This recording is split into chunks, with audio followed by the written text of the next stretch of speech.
Welcome to NightStoryX Fear, where every whisper hides a secret and every story leaves a scar. If you dare to listen, then like, share, and subscribe before the darkness takes you. And tell us in the comments what haunts you the most. NightStoryX Fear, where fear never sleeps. 5 years ago, I got out of a serious relationship. I had been with her for almost a decade. We started dating in high school and stayed together through college and beyond. I feel like high school sweethearts rarely work out in the end. For the first time in a long time, I was going to try dating. I had no idea how to even date as an adult, so I did what a lot of people did and downloaded some dating apps. I went on a few dates with a few different women, but they went nowhere. That changed when I met JoJo. Her name was Josephina, but she hated it, so she went by JoJo. We started talking and taking things slow because we both got out of long-term relationships. Not long into our brand new relationship, she was asking me to sleep over at her place. At first, I turned down the invitation because I liked taking it slow, and sleeping over was a huge step for me. She kept asking me almost every day if I would sleep over, even going as far as telling me I could take the couch if I was uncomfortable. I finally asked her why she wanted me to stay over so badly. She got quiet and almost looked embarrassed. She said she didn't want to tell me the reason, but it would mean the world if I stayed. I told her I would stay only if she told me the reason, and I promised I wouldn't judge her, a promise that I was about to break in about 2 minutes. She went on to tell me that for the last few weeks, she hasn't been able to sleep well. She would wake up in the middle of the night and swear she could see someone standing in the corner of her bedroom. She originally thought it was just shadows. Darkness has a way of playing tricks on her eyes, but when she would wake up in the morning, that corner with the shadow was empty, and nothing around the room looked like it could make a person-shaped shadow. Over the few weeks that followed, she said that she had become even more scared. She said she couldn't even get out of bed if she wanted to. She slept on the couch one night, and when she woke up in the middle of the night, the shadow figure was standing in a doorway. She was convinced she was going crazy. The night before she told me all this, she threw a stuffed animal at the shadow to prove that she wasn't crazy. But instead of the stuffed animal just hitting the wall, it hit the shadow, and the figure moved slightly. Part of me felt bad. She was practically in tears when she was telling me all this. I wasn't lying when I said I was about to break the promise of not judging her. I have a bad habit of turning things into jokes in serious moments to cope with my awkward emotions, and in this situation, humor failed. I smiled and told her that it had to be the monster under her bed. She was even more upset by that comment. She went on to say that this is why she didn't want to tell me, because she knew that I would think she was crazy. I told her I didn't think she was crazy, and that there was most definitely some kind of rational explanation. I suggested that maybe it was some type of sleep paralysis. I remember hearing stories of people seeing shadow entities, but she was convinced that it wasn't that. I told her to try sleeping with the light on. If the light were super bright, then no shadow monsters can form. She told me that she tried that. Instead of seeing a shadow in the corner of her room, the closet door cracked open on its own, and the shadow was in the closet. I hate to say this and sound like an insensitive jerk, but I was starting to think that JoJo was a little crazy. It's not that I didn't believe her, it's that I didn't believe she was seeing a shadow monster or whatever. In my opinion, there's always an explanation for the unexplainable. In an effort to do some damage control for my monster under the bed comment, I agreed to stay over that night. It was like 8 o'clock that night, and she was already falling asleep on the couch during the movie we were watching. She was exhausted from not sleeping well for the last few weeks. I remember having a fleeting thought that maybe JoJo was hallucinating from lack of sleep. I decided not to wake her up since she looked so uncomfortable. She was dead asleep, fully extended on the couch, and I was sitting upright next to her head playing with her hair. A few hours had passed, and I finally started getting tired. I turned the TV off and tried to get as comfortable as I could while sitting in this upright position. Eventually, I fell asleep. I don't recall the exact time, but JoJo woke me up at some point during the night. She looked terrified and told me to look in the doorway at the far side of the room. I squinted, and I had to admit, even though it was nearly pitch black, I did see a strange shadow that didn't make a lot of sense. I tried to get up to investigate, but she grabbed my arm and begged me to stay where I was. I started to shout at the shadow, and I felt crazy. It literally felt like I was just yelling at the dark. She was crying, and told me that because I could also see the shadow, it must be some kind of entity. She said that part of her was just hoping that she was crazy and seeing things. I told her it wasn't an entity, and if she would let me get up to investigate, I could prove that it was nothing, but she still held me down. I asked her what happens next. She said nothing, just stares at her. I was being ignorant at the time because this all just seemed ridiculous to me. If whatever this thing is was real and doesn't move or attack, then who cares? I decided I was going to pick up one of the throw pillows on the couch that was next to me and throw it at the shadow in the doorway. My logic was that if it's truly just a shadow in the doorway, this pillow will go right through it. Just as I was about to throw the pillow, JoJo stopped me. She reminded me that she already threw something at it and the shadow moved. She didn't want it to move again. I told her I needed to see it for myself. I grabbed the pillow and threw it as hard as I could at the doorway, expecting to see the pillow continue to sail right through the shadowy door frame. Instead, I heard a thud, and I watched the pillow hit something and fall to the ground. Then, whatever shadow was in the doorway slowly disappeared into the room behind the doorway. I sat up now, and for the first time, I was on high alert. I could not explain what that was. JoJo was hysterical on the couch, crying and screaming that something wasn't right. Even though she continued to hold me down, I got up and made my way to the doorway. She was screaming at this point to come back to the couch. When I got to the doorway, I didn't enter right away because I heard something. It was a whisper coming from the dark room. I tried to hear what it was saying, but I couldn't make out any words, just that it was definitely the sound of a whisper. As I tried to take a step into the dark room, the door closed on my face, causing me to fall back. I heard JoJo scream behind me. I got up and tried to enter the room, but the door was locked. I could hear the sound of things moving and breaking from the other side of the door. It sounded like a whirlwind on the other side. Then it was quiet. I left the door and turned on the light. I went to my bag, which was next to the couch, and grabbed my keys. I had one of those tools on my keychain to pick a lock.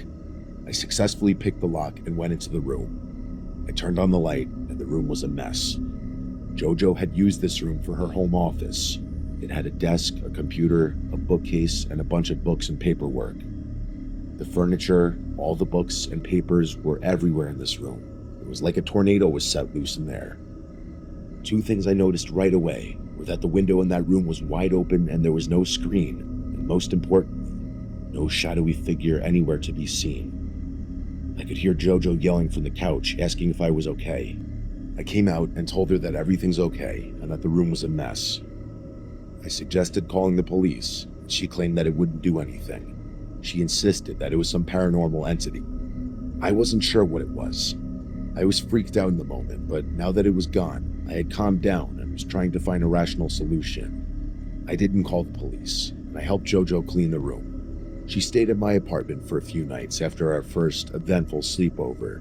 When we finally went back to her place, I agreed to stay over, and there was no shadow figure. When she finally stayed home alone for the first time, she said she slept through the nights without any encounters.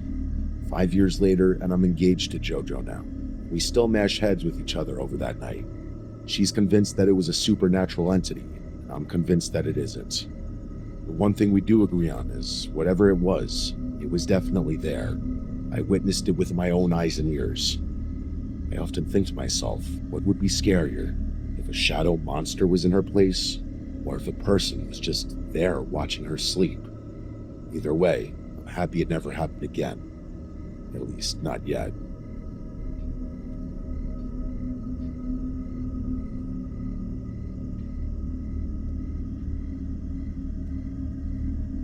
When I was in high school, I wasn't exactly a popular kid. I wasn't bullied or anything like that. I just wasn't the kid who was invited to every party. That was okay. My parents were strict, so strict that it reached the level of annoyance. I was rarely allowed to do anything, so not being invited to parties and other gatherings worked out. All through high school, I basically had one friend, Evan. His parents were more strict than mine. Whenever I was allowed to do anything, it was only with Evan. One weekend during senior year, my parents were going out of town. Even though I was 18 at that time, my parents still didn't want me to stay home alone, which seems ridiculous to me, but every parenting style is different. I begged them for weeks leading up to their trip to let me stay at home alone. I told them I would invite Evan to sleep over so I wouldn't be alone, and we'd just stay in and play video games. I realized for some people this would be the perfect setup for the classic cliché high school party, but not for us. I was 100% serious about my plan to just stay in and play PlayStation all weekend. My parents finally agreed, and for the first time in my life, I felt a minor shred of independence. This is where my story is about to take a dark turn. The weekend arrived, and Evan came over as planned. Friday night, we ordered a bunch of pizza and wings and played Kingdom Hearts 2. This was a nostalgic game for both of us. I don't recall the exact time, but it was late. The doorbell rang. It scared both of us. When you're not expecting the doorbell to ring, especially late into the night, it would scare you as well. We didn't answer it right away. Evan said it might have just been a mistake, and we should probably just ignore it. A few seconds later, the doorbell rang again. He tried to hold me back, but I told him I needed to answer it in case something bad happened to my parents. I walked slowly to the front door. During my slow crawl to the door, the bell rang again. After 3 rings, this wasn't a mistake. Somebody had to be out there. My heart was racing, and I opened the front door, knowing that the screen door was still locked. Once I opened the door completely, I was shocked to find nobody standing there. I looked out the screen window on the door, and from my vantage point, I didn't see anyone walking down the street or off the property. I heard Evan shout from the living room, asking who was there, but I didn't answer right away. I thought about going out front and looking around, but my scared nature got the better of me. I went back and told Evan it had to be a mistake. I told him nobody was out there. Obviously, we were both on edge the rest of the night. That may seem like we were being cowards, but if it happened to you, I bet you would feel a little off also. Neither one of us got a good night's sleep that night. We both went in and out of sleep, and every noise inside and out made us jump. Morning came, and we went outside for a while. We sat out there and talked for hours. Eventually, I had forgotten all about the doorbell the night before. That night, we had leftover pizza and continued playing video games. At 1:13 in the morning, my doorbell rang again. This time, I looked at the clock. This was not a coincidence anymore. I felt terrified, but I still got up and approached the door. The doorbell rang again as I forcibly opened the door. This time, behind the screen was an elderly woman. She was a short woman with white hair and wrinkled skin, and she had a long coat on even though it was almost 70 degrees that night. She had one of those scarf things in her hair. I never thought of an old woman as unsettling, but standing on my doorstep at this hour made me think twice about that. Neither one of us said anything for a few seconds. She had a weird smile on her face. Finally, she spoke. She asked if Mr. Walker was home. I paused for a second, just because I was still processing everything that was happening. Then I told her that nobody by that name lives here. Her smile slowly faded, and then she sort of made a noise that sounded sympathetic. She smiled big again and said, "Oh yes, that's right. Mr. Walker doesn't live here anymore." I forced a smile and told her to have a good night, but before I could close the door all the way, she spoke up again. She asked if Joe was still around. I told her she had the wrong house and that I would appreciate it if she would leave. She started to laugh. She said that Joe was still inside the house. I asked her what she meant by that. She continued laughing and told me that she could hear him inside. I said okay and slammed the door. As I walked away, I could still hear her laughing outside. Evan started to question what had happened, and I told him to be ready to call the police, just in case this woman who was clearly insane didn't want to leave. A few minutes later, I looked out the front windows and saw her standing in the middle of the street facing my house. It was dark and kind of hard to see, but I'm pretty sure she was still smiling. We contemplated calling the police, but I didn't know what type of issues that would potentially raise. If this happened to me today, I would have called the police right away, but as a teenager who was pretty sheltered, I just couldn't bring myself to do it. At 3 in the morning, I looked out the window again. She was still standing in the same spot. For almost 2 hours she stood out there. I decided at that point that I had enough. I I was going to yell through the screen door to go away, or I was going to call the cops. As I opened the door, I didn't have time to shout at her, because she started to sprint at my front door at a shocking speed. This woman was old, very old. I have no idea how she was able to move that fast. I can't even begin to describe how terrifying it is to see someone that old move that fast. It seemed unnatural. Before she got to the house, I slammed the front door and screamed. Evan came over to the front door to see what was going on. Before I could even explain, I saw Evan standing there like a statue. He stuttered, but eventually got the words out of his mouth. He said, "The window." I looked back at the window next to the front door. Looking through the glass window was the old woman smiling. She was bending sideways in an almost unnatural way. I grabbed the house phone and called the police. For a few minutes, the woman stood in the exact spot, staring through the window and not moving. A couple of minutes before a squad car arrived, she left. I could tell the cop was apprehensive about everything we told him. At the end of the day, we were just a couple of high school kids telling a story about an unnaturally fast and athletic elderly woman. I wouldn't believe me either. He took our statements and left. In case it wasn't obvious already, we didn't sleep that night. I expected her to show up as soon as the cop left, but thankfully she never came back that night. My parents came home late Monday morning. I wasn't going to tell them what happened, but eventually I caved in. I didn't like lying to my parents, and not telling them that I called the police made me feel like I was keeping something big from them. I told them everything. I told them about the doorbell on Friday night, and then the old lady at the door on Saturday night. As I told them the story, both of my parents looked sick, but not for the reason I thought. They didn't seem to be concerned about the old woman terrorizing us from the street. They were more afraid of what she said when she initially showed up. She asked about Mr. Walker and Joe. I had just assumed that these were just random people that this old crazy woman mentioned, but as it turned out, it was much darker. She asked if Joe was still around, and then claimed he was still inside. Well, my parents decided to finally tell me that when they bought the house when I was 5 years old, they got a great deal on it because a man murdered his wife and then himself. His name was Joe. I couldn't believe what I was hearing. I was terrified. This woman said she could still hear him inside. I tried to calm myself down by telling myself that this woman must have known this man when he lived there. I wish that's where the story ended, but things are about to get even more disturbing. While I was sitting out there trying to process the news about Joe, my dad told me there was more. The reason we moved out of our first house when I was 5 years old was that this man, who called himself Mr. Walker, would terrorize my family and stalk our house. He would call at all hours of the night, threatening my dad, and even show up on the doorstep and continuously try to break in. My parents called the police many times, but they couldn't do anything. This went on for months. My dad, who used to hunt, had rifles and would stay up all night and try to catch Mr. Walker. One night, Mr. Walker successfully broke into the house. My dad took a shot. He didn't know if he missed him or hit him in the shoulder. He ran away. My dad never saw him again. We moved away a few weeks later, and after that ordeal is when my parents became so strict. It took me a while to process everything my parents told me. I was angry that they never told me before, but I understood. After all this, I'm still left scratching my head. We still have no idea who that woman was and how she knew so much, especially about Mr. Walker. That night with Evan happened 16 years ago now. During that time, the woman never came back. I don't live at home anymore, but whenever I visit my parents, I find myself looking out that front window, just wondering where that old woman went. Maybe my parents were cursed, I don't know. I just hope all the dark clouds that followed us for years have finally gone away.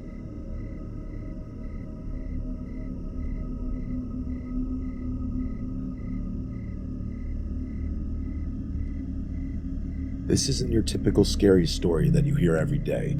There's no ghosts or demons or creepy stalkers, just the potential confirmation that monsters are real and they can literally live next door to you. For the majority of my life, I never really thought of this story as scary, just weird and maybe slightly unnerving, but not scary. I've told it for years now, and when I do, people are always freaked out. It was just recently that I started to think about this story differently, and now I think it's horrifying. I don't know exactly how old I was, but I was in 5th grade, so I was likely around 10. I had a lot of friends in and outside of school. My parents would call me a social butterfly. In the middle of the school year, we got a new student in the class. His name was Alfred. He was a little awkward. It's hard being the new kid, and it's even harder to be the new kid halfway through the year. I remember some of my friends making fun of him because of his name. They started calling him the Butler because that's the name of Batman's butler in the comics. Then the name got shortened to the Butt.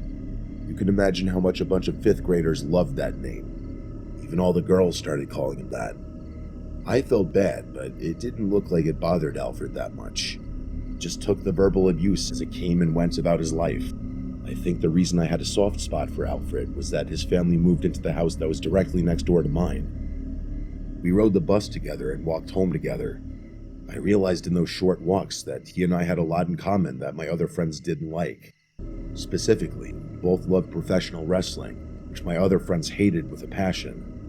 It's one of those things that you either like or hate. I feel like there isn't much middle ground with wrestling. We bonded over this general interest for a couple of months, but we never hung out outside of school. Even in school, our conversations were brief.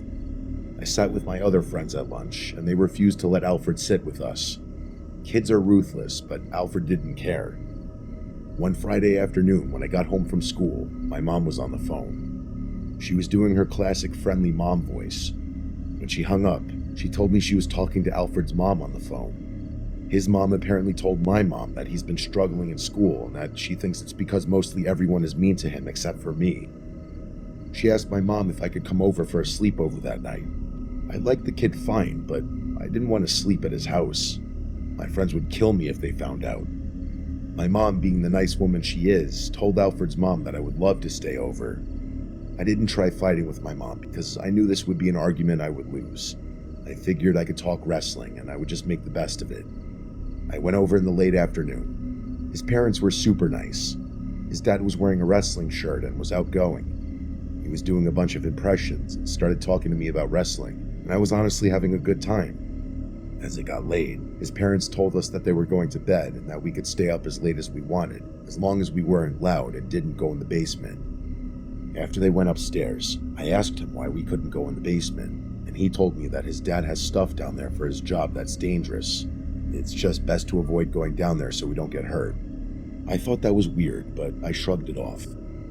We hung out for a while, and eventually we went to sleep. Well, Alfred went to sleep. I couldn't sleep. I never could whenever I stayed overnight somewhere. I just didn't sleep well when I wasn't home. During the night, I heard his dad come downstairs.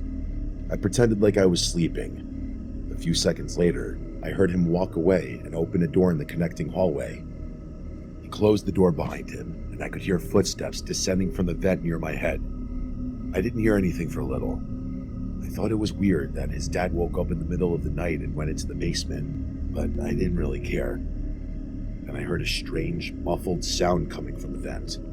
It sounded like a TV, but a little more static. The sound was way too distorted for me to hear anything specifically. It was probably close to an hour, and the distorted sound ended, and I heard him come upstairs again. He walked back to the living room, stood for a moment, and then went back upstairs. I fell asleep not long after that. When I woke up in the morning, Alfred's dad was making breakfast. He was the same vibrant guy I had met yesterday afternoon. While we were eating, he started talking about older wrestling. He said that he had a ton of wrestling shows that were recorded on VHS tapes in the basement. Alfred perked up and told me that I had to watch some of these matches because they were amazing. His dad said to me that if it was okay with my parents, I could stay over again, and that he would grab some tapes from the basement for us to watch. I said okay because I wasn't planning on doing anything else anyway, and I thought it would be cool to watch some old wrestling that I'd never seen before. He told us he had to run out for a few hours, but when he came back, we would watch some tapes if I was still over. I was excited. I remember thinking to myself that he must have gone down into the basement last night to watch some old wrestling. That would explain the older TV static sound I heard from the vent. My mom said I could stay over again. I started talking to Alfred about some of the tapes, and he was going into details of awesome-sounding matches I needed to see. I told Alfred I heard his dad go into the basement last night. It sounded like he was watching something. He seemed confused, like he didn't understand why his dad would go into the basement in the middle of the night. My attempt to snap him out of confusion, I suggested maybe we go down into the basement and look at his legendary wrestling tape collection. Alfred looked nervous. He He said we really shouldn't go down there, especially without his dad. Being the terrible friend I was, I told him that he wouldn't even know we went down there. We'll go look at the tapes and then be back upstairs before he gets home. He was reluctant, but agreed.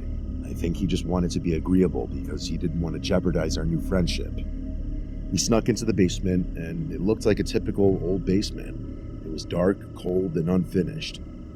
In the back of the basement was this creepy yellow wooden door with spray paint on it that said, "Get out." When I pointed to the ominous-looking door, he said that it was like that when they moved in, and his dad thought it was cool, so he left it.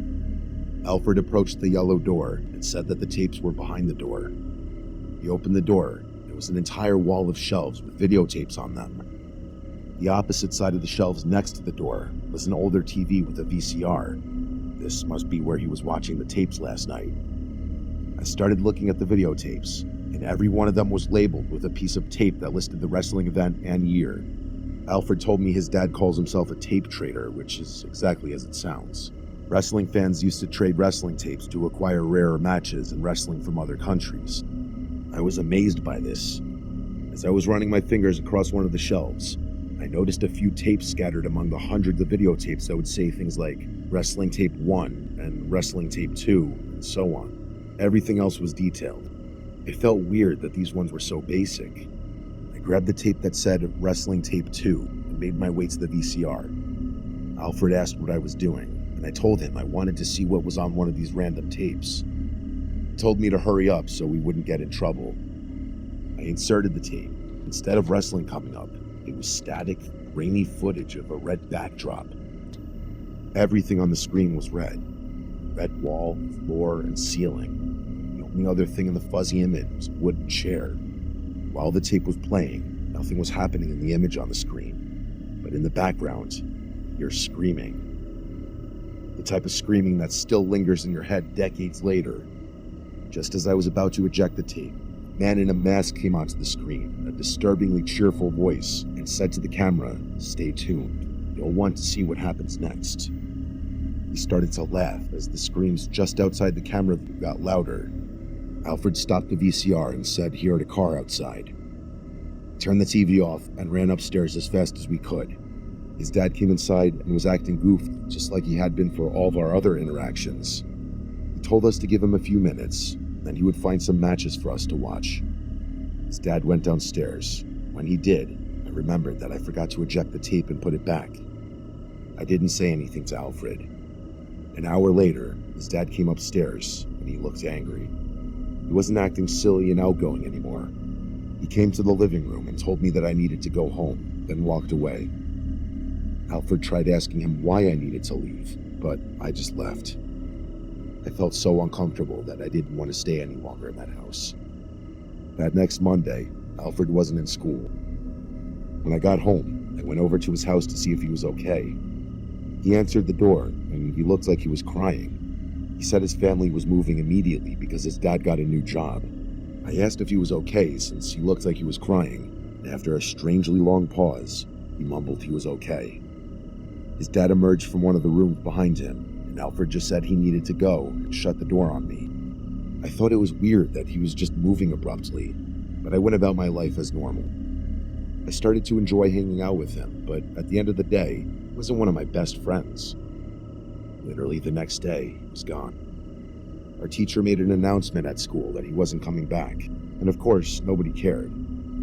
It was years later when I brought up the story again to a bunch of friends when we were hanging out. I told them about the tapes and the weird red room. One of my friends started freaking out and telling me this story about something called the Red Room, which was only accessible on the dark web, something I had never heard of. I told them that this was way before the internet had videos because it was on VHS tape, and my friend suggested that maybe this was some kind of early form of what the Red Room would become. I dismissed the theory because it seemed way too ridiculous. As the years passed and I continued telling the story, more and more people started to agree with the Red Room theory. One time, we even tried looking up Alfred on social media, and he doesn't exist. It's like his family was here and then vanished. I still don't know if I believe I saw something that twisted and dark.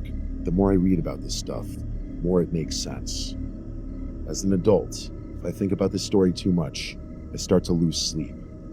I sincerely hope that whatever this tape was, it was just a fabricated home movie of some kind. Because if it was real, and it was an early form of the Red Room, just knowing that I was that close to a monster like that will keep me awake for years to come.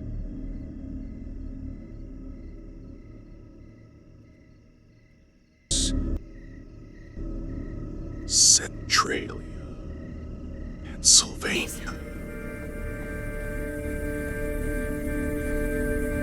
The Pennsylvania coal region is full of dark history, but nowhere is it darker than Centralia, a ghost town consumed by an underground mine fire that has burned for over 60 decades.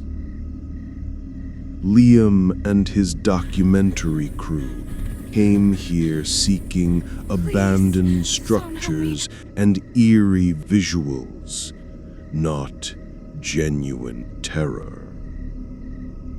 They parked their van miles away, navigating the cracked, steaming, and smoking asphalt of Route 61, the notorious Smoking Road.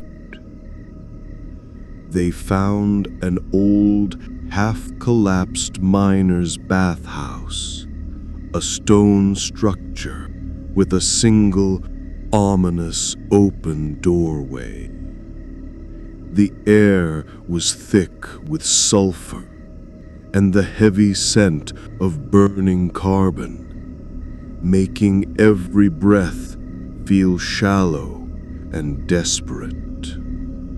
Liam decided they needed a quiet, atmospheric shot inside. The moment they stepped into the bathhouse, the ambient temperature dropped sharply, despite the ground outside radiating heat. The only sound was the distant, continuous hiss of steam escaping the earth. Liam set up his camera, focusing on a row of rusted-out metal lockers. That's when his sound technician Sarah whispered, "I'm getting a spike. Audio anomaly. A voice." Liam listened through the headphones, only hearing the hiss and their own ragged breathing. He said, "Record it." Suddenly, a low, guttural moan echoed from the darkness at the back of the room. It was not wind or machinery. It sounded like someone in deep, physical pain. Liam held his flashlight steady. "Who's there? This is private property." The moan stopped. In the silence, a new sound began. The sharp, metallic clank of a locker door slamming shut, followed by another and another, running down the line away from them. It sounded like an angry, invisible miner was changing shifts. Then, from the spot where the last locker had slammed, a figure materialized in the gloom. It was a man, short and stocky, wearing heavy, wet, coal-stained canvas and a helmet with a light that had long gone out. His skin was pale white, covered in what looked like fine soot, and his eyes were wide, staring points of intense, desperate yellow. He shuffled towards them with an unnerving, dragging gait. "You signed the book," he rasped, his voice sounding like crumbling rock. "Every person who steps on the fire signs the ledger. You promised the ground your turn. Liam raised the camera, instinctively starting to film. We didn't sign anything. The figure stopped about 10 feet away. Slowly, it lifted its hands, palms out, showing deep, ragged burns that went right down to the bone. It wasn't threatening them with violence. It was pleading. "It never ends," the miner whispered, tears of black grime rolling down his cheeks. "The pack keeps us here. We dig the heat and we feed the fire, and we need a replacement." The figure lunged forward, not towards Liam, but towards the camera lens. Liam felt a rush of freezing air and heard Sarah scream as the temperature plummeted again. He scrambled backward, falling over his tripod. As he lay on the cold stone floor, he saw the miner wasn't trying to scare them. He was trying to give them the fire. The miner's yellow eyes, fixed on Liam, suddenly flickered, and a faint plume of smoke curled up from the miner's shoulder where a burn mark lay. The miner began to fade, collapsing back into the shadows and the hissing steam. But as he vanished, the sound in the headphones wasn't his moan. It was a high, thin, collective screaming coming from deep within the mine shafts beneath their feet.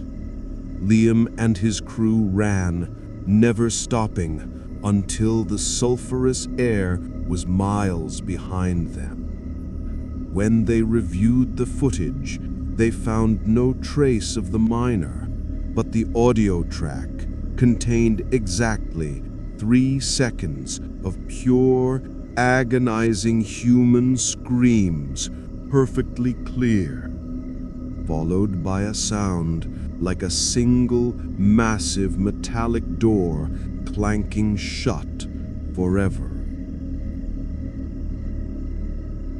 Story 2. The Whispering Field, Amish Country, Pennsylvania. Location: an isolated farm road bordered by vast silent cornfields in Lancaster County, Pennsylvania.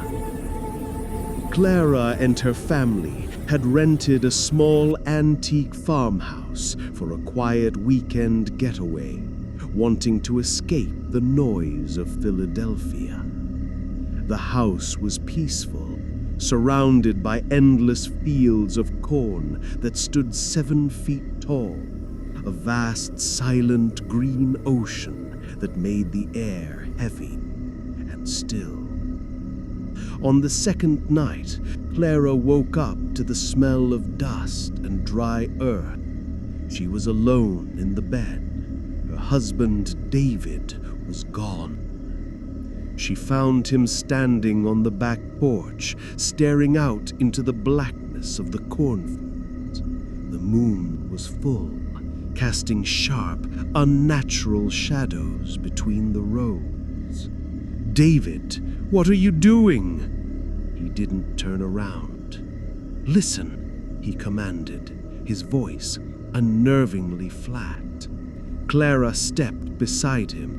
She heard only the faint, distant clip-clop of a buggy on a far road. "Closer," David whispered. "The field is talking." Clara listened harder. Past the sounds of the night, she heard a sound like dry paper rubbing together.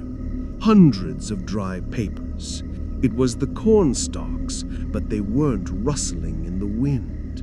The sound was too distinct, too localized. It was a low, sibilant whispering, coming from the deepest part of the field. It sounded like hundreds of dry, scratchy voices muttering a single repeated phrase. "What are they saying?" Clara asked, her heart beginning to pound. David finally turned, and his eyes were wide and fixed, reflecting the moonlight like glass. "They're calling the children," he said. "They're inviting the lost ones to join the harvest."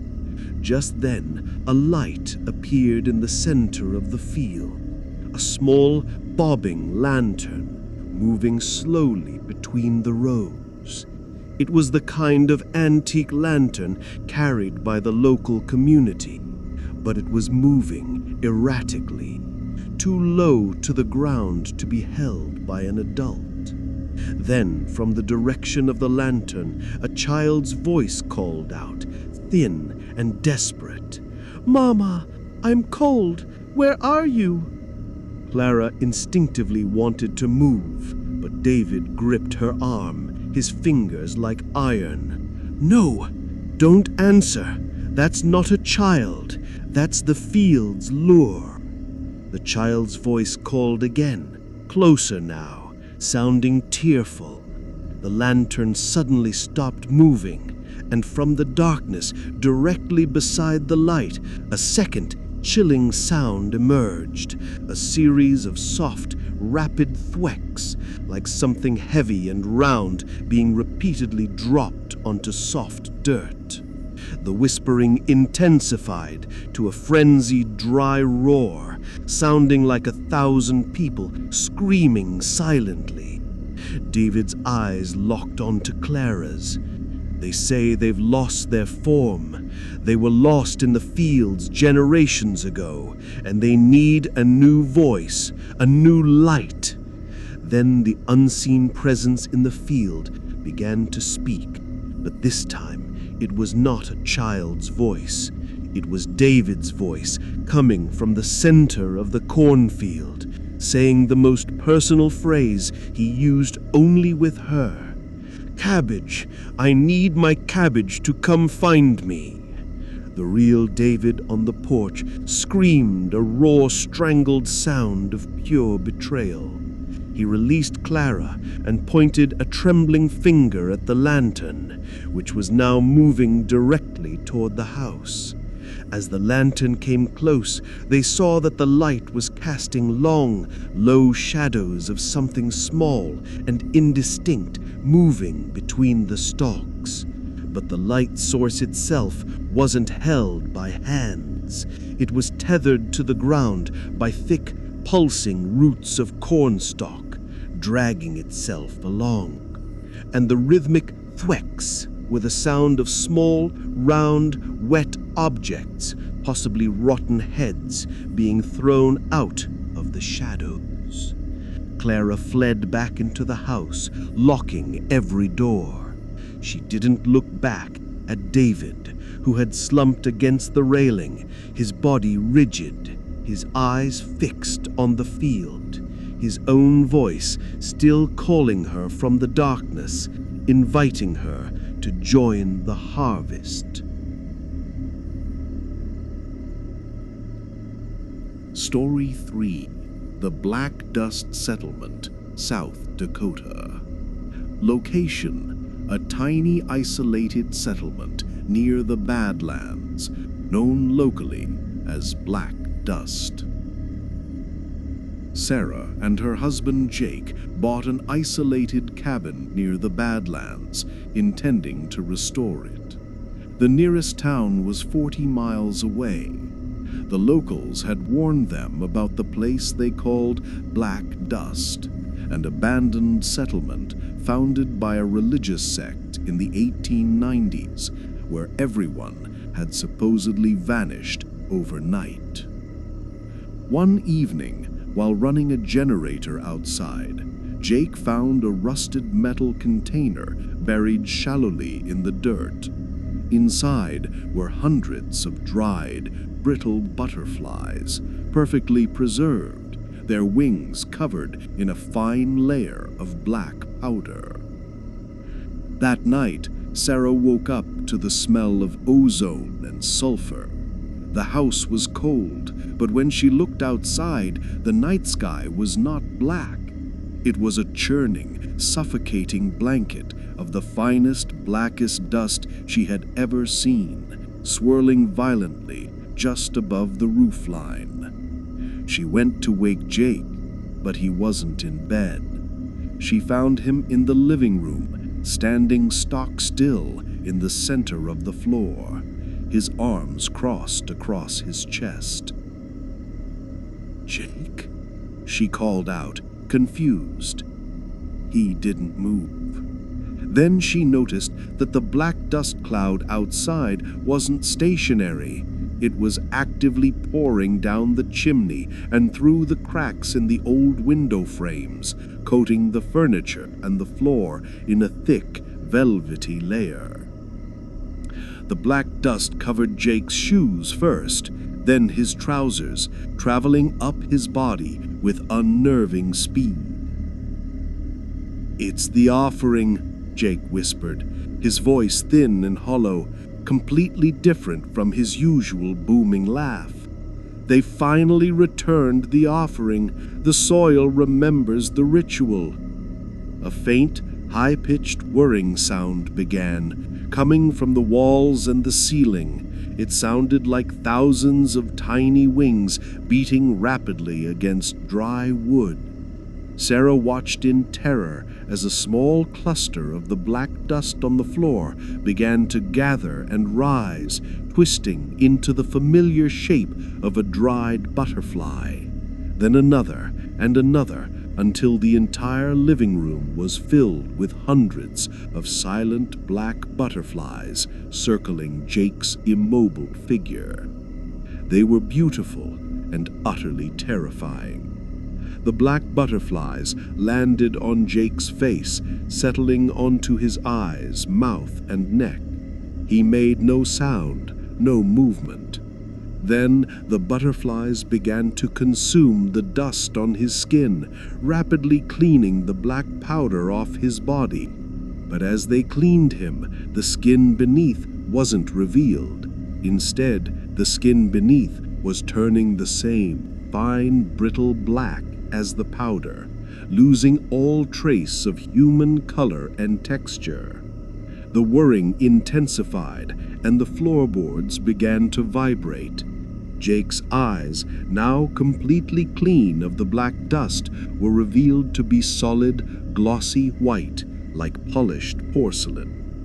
He turned his head toward Sarah, and the voice that came out was a high, dry buzz, like static discharge. "The settlement has expanded. We needed the last light to go out. Join the ceremony." Sarah tried to scream, but the fine black dust coating her throat choked the sound.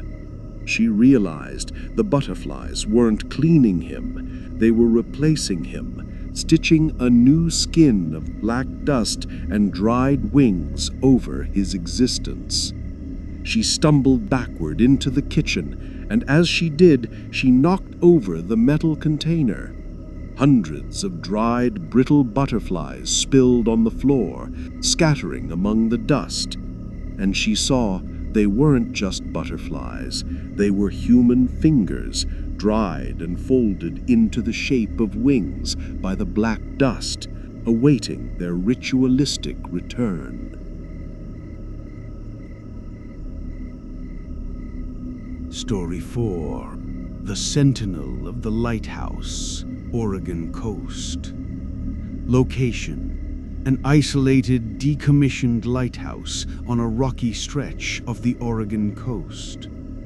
Mark and Jennifer were on a ghost hunting trip, armed with cameras and skepticism. They chose an ancient, isolated lighthouse, famous for a legend about a keeper who vanished after a strange weather event in the 1930s. They scaled the winding metal stairs to the lantern room at the very top. The room was cold, round, and smelled powerfully of salt, rust, and old lamp oil. It was also completely empty, save for the massive, dusty glass lens mechanism in the center. They set up their temperature sensors and recorders. Almost immediately, the temperature dropped to near freezing around the massive lens. "Did you hear that?" Jennifer whispered, pointing at the recorder. "It's picking up something low frequency, almost infrasound." Mark listened. The low, heavy thrumming sound was definitely there. It felt less like a sound and more like a physical pressure building in their chests. Suddenly, the massive lens mechanism, which should have been seized by decades of rust, began to turn, slowly and silently, emitting a terrible, drawn-out groan of metal against metal. Mark pointed his flashlight at the clockwork. The motion wasn't random. The lens was rotating down toward the center of the room. As the lens descended, they saw the reflection of the sky outside. But it wasn't the stars or the moon. The sky was an impossible, sickly yellow-green, and a pattern of jagged, repeating black lines was visible across the entire panorama. Jennifer gasped. "What is that? That's not a reflection." The heavy lens stopped rotating. It was now positioned about 3 feet off the ground, acting as a massive circular mirror to the ceiling. And in that glass ceiling, they saw the figure of a man. He was the keeper from the legend, a man in a stiff, dark uniform, standing completely upside down on the glass ceiling, staring down at them through the lens. His face was pale and drawn, and his lips were moving rapidly, but no sound reached them. The keeper slammed his palm against the glass ceiling, trying to break through. The sound was deafening, a massive thwump that shook the entire tower.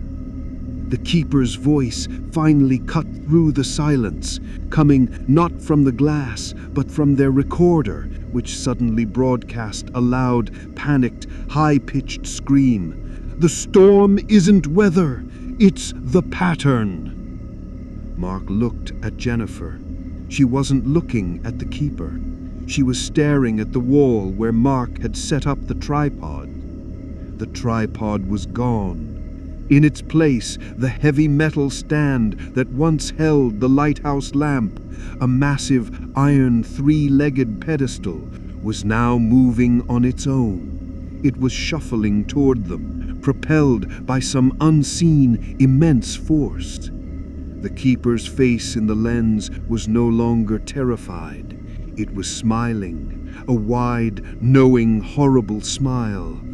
"I was his keeper. Now you must keep the light for him." The keeper pointed at the empty socket where the lamp had once sat. The massive 3-legged metal pedestal stopped moving and tilted, waiting for one of them to climb onto the pedestal and take the place of the missing lamp. The last thing Mark saw before they bolted down the spiraling stairs was Jennifer's face, drawn with terror, looking at the pedestal. Her eyes were no longer fixed on him, but on the massive lens, which was slowly, menacingly, rotating back up toward the ceiling, sealing the exit above them.